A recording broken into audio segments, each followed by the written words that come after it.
Good day everyone! Welcome to my channel. This is Hot Sports Balita.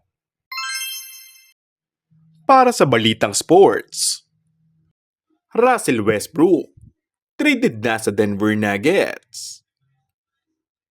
Tuluyan na ngang binitnawan ng Los Angeles Clippers si NBA superstar Russell Westbrook patungong Utah Jazz.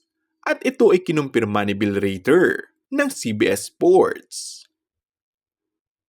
Ayon sa source, inaasahang sasang-ayon ng Utah Jazz sa isang contract buyout kay Westbrook kung saan ay inaasahang pipirma ang veteranong guard patungong Denver Nuggets. Ayon ito kay Adrian Wojnarowski ng ESPN.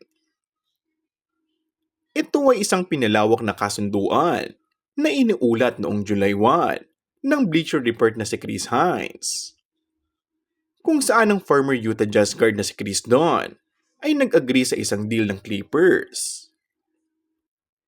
Opisyal lang mapupunta si Dunn sa Clippers sa isang 3 taong $17 million deal bilang bahagi ng sign and trade.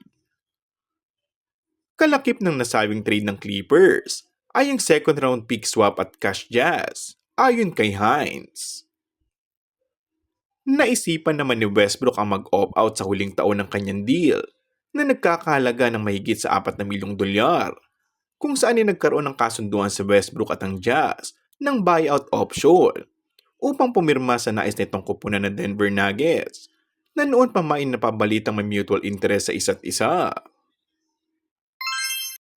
Kung bago ka lang sa akin channel ay mag-subscribe at pindutin na rin ang notification bell.